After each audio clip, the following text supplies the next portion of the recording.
اعوذ باللہ من الشیطان الرجیم، بسم اللہ الرحمن الرحیم۔ الفضل 5 اگست 2022۔ مضمون از مکرم پروفیسر نصیر حبیب صاحب لندن۔ حادثہ وہ جو ابھی پردہ افلاک میں ہے، عکس اس کا میرے آئینہ ادراک میں ہے۔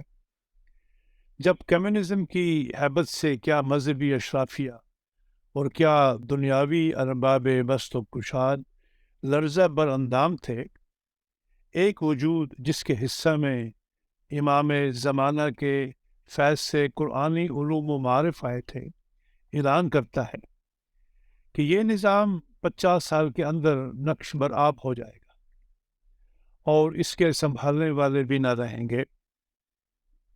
یہ الفاظ حرف بحرف پورے ہوئے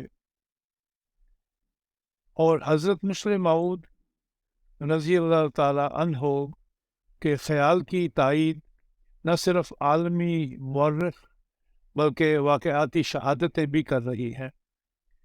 حضرت مسلم موعود رضی اللہ تعالی عنہ نے دسمبر 1942 میں جلسہ سالانہ کے موقع پر نظام نو، جبکہ 26 فروری 1945 کو اسلام کا اقتصادی نظام کے عنوان سے ایک مارکہ آرا تقریر احمدیہ ہاسٹل واقع ڈیوس روڈ لاہور میں مختلف لوگوں کے اجتماع میں ارشاد فرمائی۔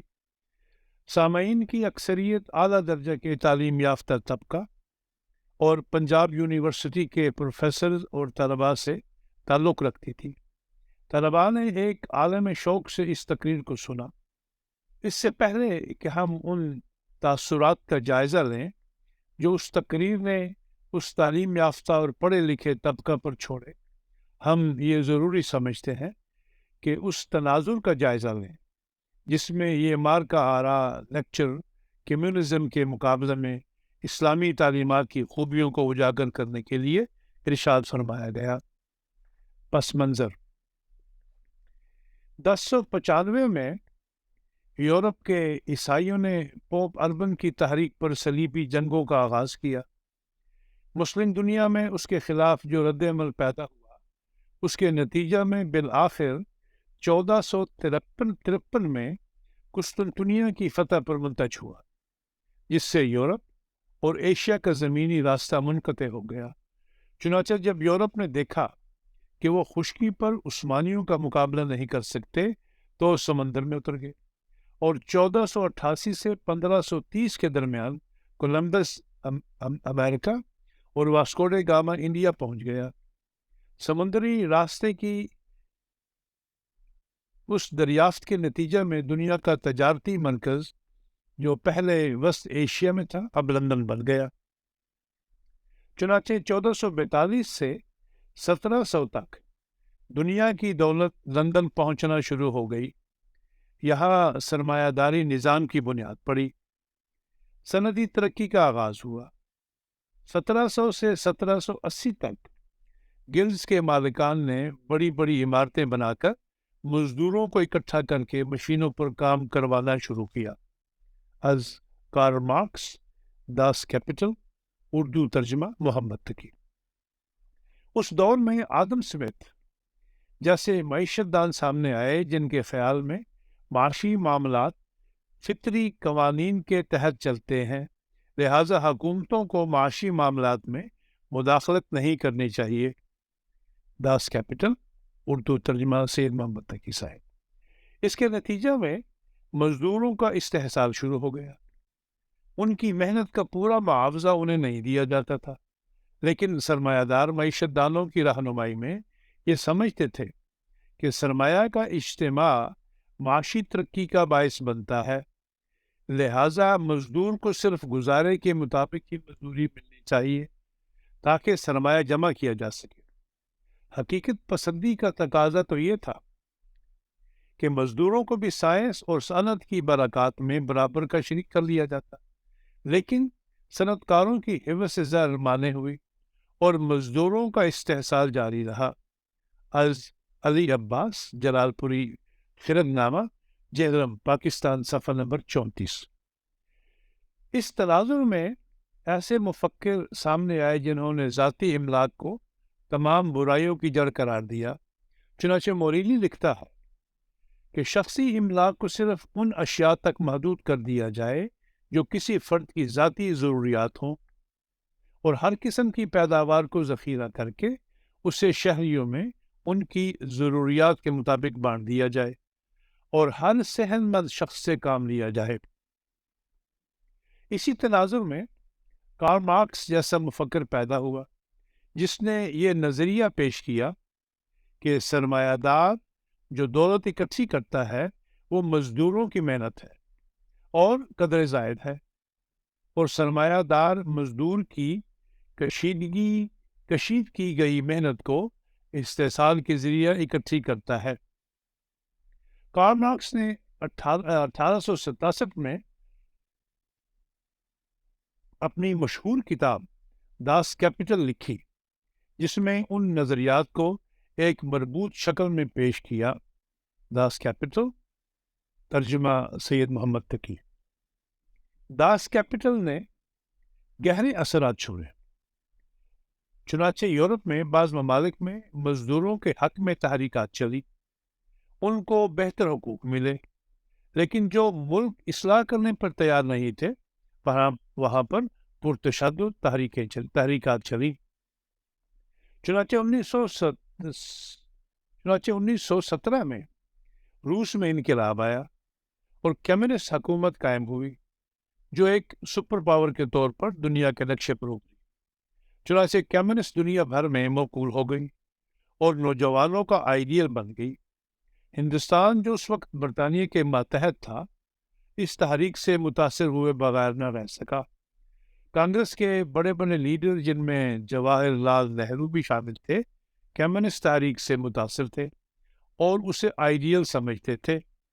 اور تو اور ایک دیوبندی عالم مولانا عبید اللہ سندھی جو کہ مولانا محمود الحسن کے شاگرد تھے، اور جنہیں مولانا محمود الحسن نے جنگ عظیم اول کے آغاز پر کابل بھجوایا تاکہ کابل کی مدد سے ہندوستان کو فتح کیا جا سکے۔ 7 سال کابل میں رہے بعد ازاں روس چلے گئے۔ وہاں جب انہوں نے کمیونسٹ انقلاب کا مشاہدہ کیا تو وہ اس سے متاثر ہوئے بغیر نہ رہ سکے۔ انہوں نے اسلام کی تعبیر کمیونسٹ نظریات سے متاثر ہو کر کرنی شروع کر دی۔ مولانا سندھی کمیونسٹ انقلاب کی ہیبت سے اس قدر متاثر ہوئے کہ اسے طوفان نو سے مشابہت دینے لگے۔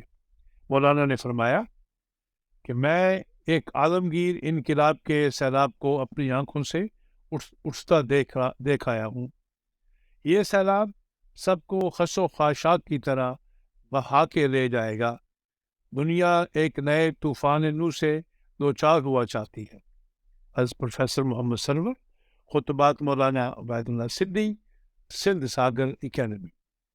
انہوں نے پروفیسر محمد سرور کو انتباہ کیا کہ یہ گھروندے جو تم نے بنا رکھے ہیں اور انہیں تم فلک الافلاک سے بلند سمجھتے ہو، یہ گھروندے زمانے کے ہاتھ سے اب بچ نہیں سکتے۔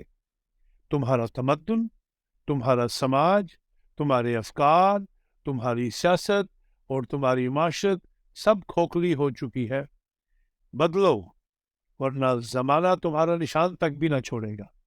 سنبھلو ورنہ مٹا دیے جاؤ گے۔ پروفیسر سرور مولانا عبید اللہ سندھی۔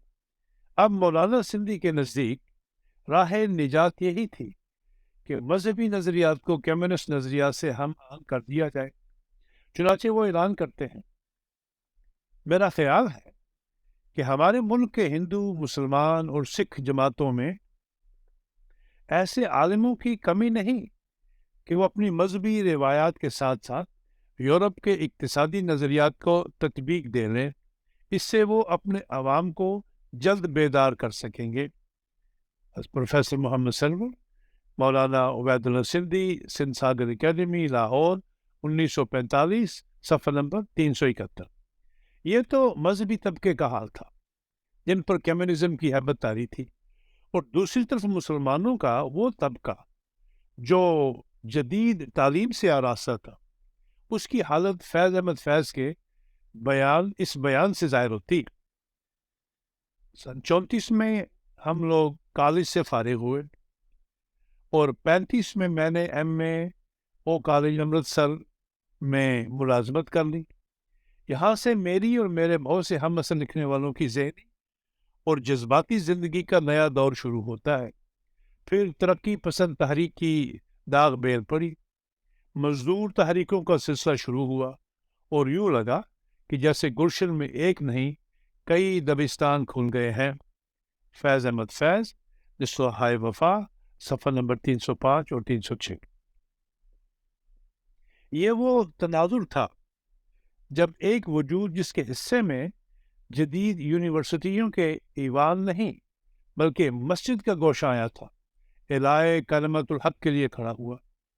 آپ نے اس خوبی سے کمیونزم کا تجزیہ کیا اور اس کے مقابلے میں اسلامی تعلیمات کی خوبیوں کو واضح کیا کہ سننے والے جو کہ جدید تعلیم سے آراستہ تھے متاثر ہوئے بغیر نہ رہ سکے۔ ان کی آنکھوں میں آنسو آ گئے۔ بعض کمیونزم کے حامی طلباء نے اس خیال کا اظہار کیا کہ وہ اسلامی سوشلزم کے قائل ہو گئے۔ یونیورسٹی اکنامکس ڈپارٹمنٹ کے ایم اے کے بعض طلباء نے حضور کی اس تقریر کے متعلق یہ خواہش ظاہر کی کہ اس کا انگریزی ترجمہ چھپا کر یونیورسٹی اکنامکس ڈپارٹمنٹ کے پروفیسروں کے پاس بھیجنا چاہیے۔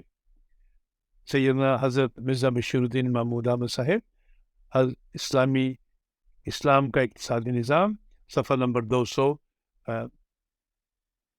سن 2017 قادیان۔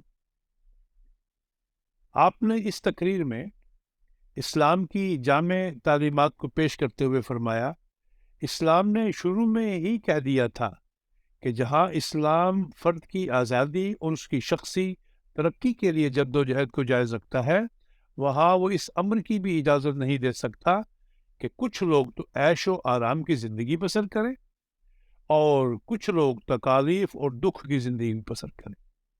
اسلام کا اقتصادی نظام، صفحہ نمبر 28۔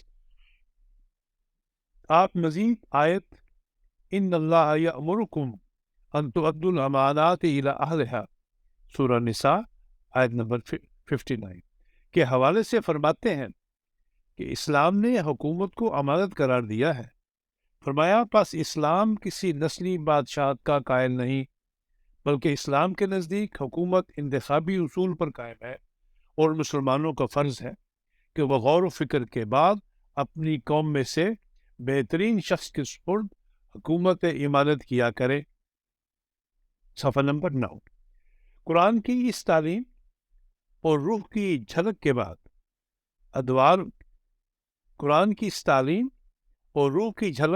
بعد کے ادوار میں بھی نظر آتی رہی۔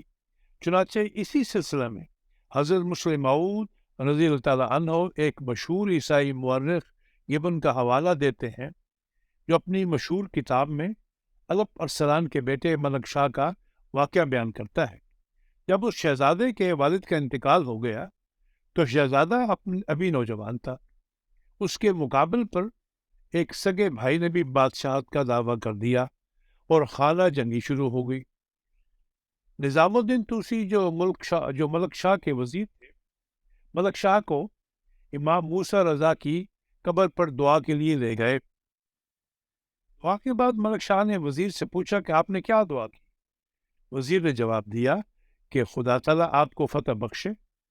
ملک شاہ نے کہا اور میں نے خدا سے یہ دعا کی ہے، اے میرے رب، اگر میرا بھائی مسلمانوں پر حکومت کرنے کا مجھ سے زیادہ اہل ہے تو اے میرے رب، آج میری جان آج مجھ سے واپس لے لے۔ ابن جو ایک متعصب عیسائی مورخ ہے، اس واقعے کے سلسلہ میں لکھتا ہے، اس ترک مسلمان شہزادہ کے اس قول سے زیادہ پاکیزہ اور وسیع نظریہ تاریخ کے صفحات میں تلاش کرنا مشکل ہے۔ اسلام کا اقتصادی نظام، صفحہ نمبر 10۔ حضور رضی اللہ تعالیٰ عنہ فرماتے ہیں کہ یہ کہاں سے آئی؟ وجہ یہ تھی کہ قرآن کریم نے مسلمانوں کے دماغوں میں شروع سے ہی یہ بات ڈال دی تھی کہ بادشاہت ایک امانت ہے اور یہ امانت حقدار کو بعد انتخاب دینی چاہیے۔ صفحہ نمبر 11۔ حضرت مسلم موعود رضی اللہ تعالیٰ عنہ اسلامی اقتصادی نظام کا خلاصہ بیان فرماتے ہیں۔ اسلام کا اقتصادی نظام مبنی ہے: نمبر 1، دولت جمع کرنے کے خلاف ورز پر۔ نمبر 2، دولت حد سے زیادہ جمع کرنے کے محرکات کو روکنے پر۔ 3، جمع شدہ دولت کو جلد سے جلد بانٹ دینے یا کم کر دینے پر۔ نمبر 4، حکومت کے روپیہ کے غرباء اور کمزوروں پر خرچ کرنے اور ان کی ضروریات کو مہیا کرنے پر۔ اور یہی نظام حقیقی اور مکمل ہے، کیونکہ اس سے نمبر 1، اخروی زندگی کے لیے سامان بہم پہنچانے کا موقع ملتا ہے۔ نمبر 2، سادہ اور مفید زندگی کی عادت پڑتی ہے۔ نمبر 3، جبر کا اس میں دخل نہیں۔ نمبر 4، انفرادی قابلیت کو کچلا نہیں گیا۔ نمبر 5، باوجود اس کے غرباء اور کمزوروں کے آرام اور ان کی ترقی کے سامان مہیا کیا گیا ہے۔ اور نمبر 6، اور پھر اس سے دشمنیوں کی بنیاد بھی نہیں پڑتی۔ صفحہ نمبر 79۔ اس کے مقابلے میں حضرت مسلم موعود رضی اللہ تعالیٰ عنہ کمیونزم کے بنیادی اصولوں کا تذکرہ کرتے ہوئے فرماتے ہیں کہ کمیونزم نظام کا دعویٰ ہے کہ ہر ایک سے اس کی قابلیت کے مطابق کام لیا جائے اور ہر ایک کو اس کی ضرورت کے مطابق خرچ دیا جائے۔ باقی روپیہ حکومت کے پاس رعایا کے ٹرسٹی کی صورت میں جمع رہے۔ اس کی بنیاد اس عمل پہ ہے کہ تمام انسانوں میں مساوات ہونی چاہیے۔ کوئی شخص زائد دولت اپنے پاس رکھنے کا حقدار نہیں۔ حضرت مسلم موعود رضی اللہ تعالیٰ عنہ فرماتے ہیں، جہاں تک اس نتیجہ کا سوال ہے، اسلام کی تعلیم کو اس سے کلی طور پر اتفاق ہے۔ وہ 100% اس بات پر متفق ہے کہ پبلک کا اقتصادی نظام ایسا ہونا چاہیے، اور اسلام کے نزدیک بھی وہی حکومت صحیح معنوں میں حکومت کہلا سکتی ہے جو ہر ایک کے لیے روٹی مہیا کرے، ہر ایک کے لیے کپڑا مہیا کرے، ہر ایک کے لیے مکان مہیا کرے، ہر ایک کی تعلیم کا انتظام کرے اور ہر ایک کے علاج کا انتظام کرے۔ بس اس حد تک اسلام کمیونزم کے نظریے سے بالکل متفق ہے۔ اسلام کا اقتصادی نظام، صفحہ نمبر 80۔ لیکن حضور فرماتے ہیں کہ اسلام اور کمیونزم میں یہ فرق ہے کہ اگر کوئی شخص اپنی قابلیت کا اظہار کرنا چاہے تو کمیونزم کے ماتحت وہ نہیں کر سکتا، کیونکہ اس میں انفرادی جد و جہد کا راستہ بالکل بند ہے۔ مسلم موعود سب سے اہم بات یہ فرماتے ہیں کہ اس میں مذہب اور انبیاء کی کوئی جگہ نہیں۔ آپ فرماتے ہیں کہ میں دوسری دنیا کو نہیں جانتا، مگر میں اپنے متعلق یہ کہہ سکتا ہوں کہ وہ نظام جس میں محمد رسول اللہ صلی اللہ علیہ وسلم کی جگہ نہیں، خدا کی قسم اس میں میری بھی جگہ نہیں۔ ہم اسی ملک اور اسی نظام کو اپنا نظام سمجھ سکتے ہیں جس میں ان لوگوں کو پہلے جگہ ملے اور بعد میں ہمیں جگہ ملے۔ وہ ملک اگر محمد رسول اللہ صلی اللہ علیہ وسلم کے لیے بند ہے تو یقیناً ہر سچے مسلمان کے لیے بھی بند ہے۔ اسلام کا اقتصادی نظام، صفحہ نمبر 94۔ اس تحریر کا لفظ عشق محمد عربی صلی اللہ علیہ وسلم میں ڈوبا ہوا ہے۔ اس وقت جب کمیونزم کے طوفان کی تند و تیز ہوا دامان خیال یار چھوٹا جا رہا تھا اور لوگ طوفان کی ہولناکیوں سے سہمے جاتے تھے، اس وقت صرف ایک فرزند دلبند گرامی ارجمند وفا کرتے ہوئے میرے مصطفیٰ کو چھوڑنے پر تیار نہیں تھا۔ موجے سرخ سے گزر رہی، موجے خون سر سے گزر رہی، موجے خون سر سے گزر ہی کیوں نہ جائے، آستانے یار سے اٹھ جائیں کیا، موج خوں سر سے گزر ہی کیوں نہ جائے، آستانے یار سے اٹھ جائیں کیا، سچ کہا ہے کہ یا صدق محمد عربی ہے، یا احمد ہندی کی ہے وفا، باقی تو پرانے قصے ہیں، زندہ ہے یہی افسانے تو۔ لیکن اس کے ساتھ حضرت مسلم موعود رضی اللہ تعالیٰ عنہ اس نظام کا تجزیہ کرتے ہیں اور اس کی خامیوں کو واضح کرتے ہیں کہ اس نظام میں آئلی نظام کو تہو بالا کر دیا ہے، زمینداروں سے زمین چھین کر انہیں محض مزدور بنا دیا گیا، فصل کو کاشت کرنے کے حوالے سے ان کے تجربہ کو نظر انداز کر دیا گیا، دماغ ترقی کرتے رہے۔ جب مختلف ممالک کے لوگ کثرت سے باہم ملتے ہیں، تبادلہ خیال کرتے ہیں، اس نظام میں یہ راستہ مسدود کر دیا گیا۔ اس نظام کے ماتحت ڈکٹیٹرشپ قائم ہو جائے گی، جس کے نتائج خطرناک نکلیں گے۔ کمیونزم اقتصادیات میں جبر کو جائز سمجھتی ہے اور اس سے کام لیتی ہے۔ آپ اس سلسلے میں فرماتے ہیں، اس وقت کمیونزم کی کامیابی محض زار کے مظالم کی وجہ سے ہے۔ جب 50-60 سال کا زمانہ گزر گیا، جب زار کے ظلموں کی یاد دلوں سے مٹ گئی، جب اس کے نقوش دھندلے پڑ گئے، اگر اس وقت بھی یہ نظام کامیاب رہا، تب ہم سمجھیں گے کہ کمیونزم واقعہ میں ماں کی محبت اور باپ کے پیار اور بہن کی ہمدردی کو کچلنے میں کامیاب ہو گیا ہے۔ لیکن دنیا یاد رکھے، یہ محبتیں کبھی کچلی نہیں جا سکتی۔ اسلام کا اقتصادی نظام، صفحہ نمبر 115 تا 116۔ حضور یہ تقریر 1944 میں ارشاد فرما رہے ہیں، اور حیرت انگیز طور پر حضور کی پیش گوئی کے مطابق 50 سال کے اندر ہی روس کے ہتھوڑے اور درانتی والا جھنڈا 25 دسمبر 1991 کو گرتا ہے اور اس کی جگہ روسی ترنگا لے لیتا ہے۔ اس زمانے میں جب حضور یہ تقریر فرما رہے تھے، کوئی اس کا تصور بھی نہیں کر سکتا تھا۔ حادثہ وہ جو ابھی پردہ افلاک میں ہے، حادثہ وہ جو ابھی پردہ افلاک میں ہے، عکس اس کا میرے آئینہ ادراک میں ہے۔ آپ نے ایک اور خرابی اس نظام کی واضح کی کہ اس میں قابلیت کو مٹا کر دماغ کو ضائع کر دیا۔ بیرونی ملکوں سے میل جول کے بند ہونے کی وجہ سے روسی دماغ میں کمزوری آنی شروع ہو جائے گی۔ اسلام کا اقتصادی نظام، صفحہ نمبر 117۔ اس حقیقت کا اعتراف گورباچوف کے کمیونزم کے زوال کے وقت اپنی کتاب پرسٹروئکا میں کرتے ہوئے لکھتا ہے، slowing economic growth in the last 15 years, national income growth rate has declined by more than half, and by the beginning of the 80s had fallen to level close to economic stagnation. Mikhail Gorbachev, Perestroika, new York, page 19۔